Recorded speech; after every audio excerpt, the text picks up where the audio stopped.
What up, Long Beach? Welcome back to GazetteSports.com and the Press Telegram. It's Mike. And Tyler, and the CIF football video is brought to you by Naples Rib Company, the perfect place to cater your team's next event.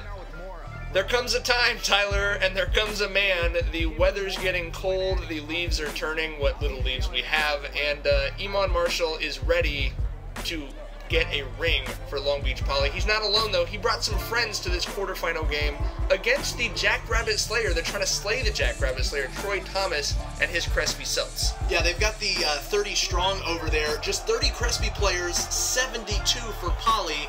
Jackrabbits may be the underdogs in this game on the road, but we will see about that. They're going up against, the Veer. Blech. And it's going to be a good start for the Celts as they motor right down 9 runs. And it's really an easy touchdown drive for Crespi. They got the 3-headed monster running the rock, and they're going to punch it in for a touchdown. So not a great start for Poly on the road. It looked like they kind of rocked Poly back.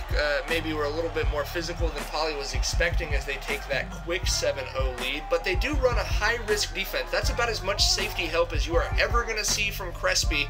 And it yields plays like this. Jeremy Calhoun, if you can make one guy miss, suddenly you've got a lot of room in the secondary because they don't have a lot of guys waiting back there as they cover zero defense, and it leaves room for plays like this. Josh Love, Justin Calhoun, get by your guy, and there's no one else over there. 34-yard touchdown for Poly as they get the quick answer. 7-6, though, as they mix the extra point. But yeah, when you got playmakers ISO'd on the outside, Rabbit's going to like their chances. Iman Marshall going to come up and put down a big hit.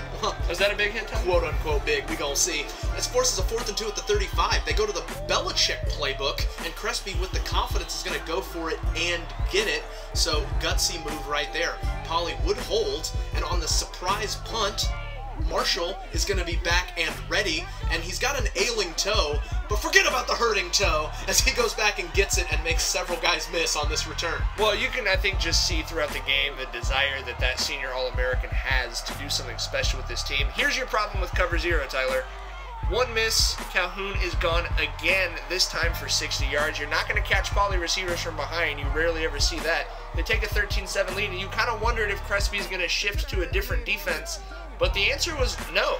On offense, they did shift to the pass. Weston Massett, Christian Pearson on a big gain right there. They rarely throw it, but it was effective there. Now Marshall forcing a fumble defensively. Poly with the clear recovery, but the officials wave it off.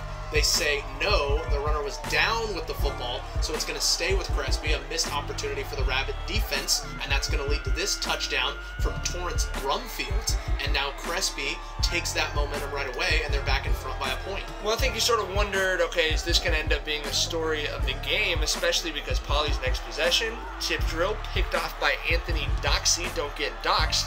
And so you're sort of, okay, is that, miscue for Poly going to be a big storyline?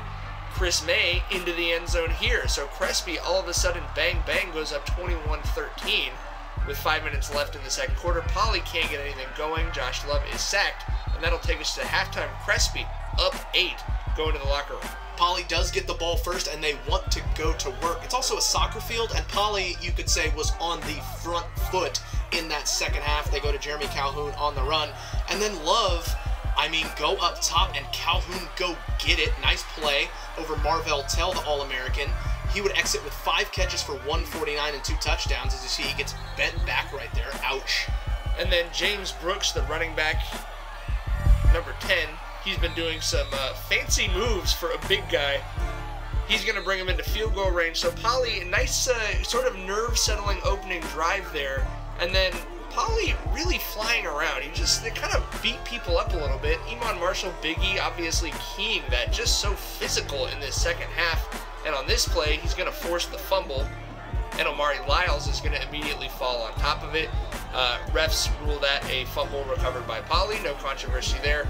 Marshall pretty excited about it. And obviously the Poly crowd pretty excited about it too. And a great turnout, Tyler. That's a long drive to Encino, but the Rabbit crowd, they definitely turned up for this one in more ways than one.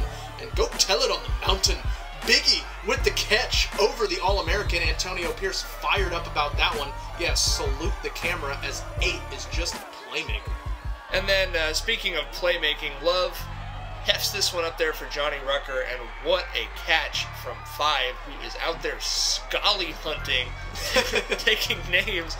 Poly goes up 23-21, and on their next possession, James Brooks rumbling down the sideline for an 80-yard touchdown. He did this in the Servite game. He should really bring that over to the camera sideline as he shushes the crowd at Crespi, which obviously they loved. Poly fans did love it, though, because it puts them up 30-21. Yeah, Brooks definitely running down the east sideline on that long touchdown, shushing the crowd. And then Jackie Jones gonna get loose. He is always a danger man with the pigskin in his hands. And again, that Poly passing game, very effective, but so was the running game. James Brooks taking him to the boom boom room as he's just gonna drag those brown jerseys all over the field.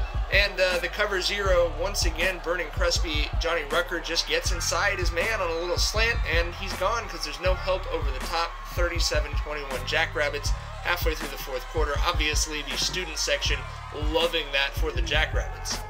And on Twitter, we were asked what the flag was for murder. Oh my goodness, did anyone get a number on that truck? It's a biggie, oh my. Yeah, biggie. Murder could be the case they gave him on that one. The player for Crespi did get up, was okay, but probably the biggest hit we've seen so far this year. They're going for Tell. Ball is on the rug. They do say that he had possession as he goes over the goal line, and they're going to give him the touchdown on that.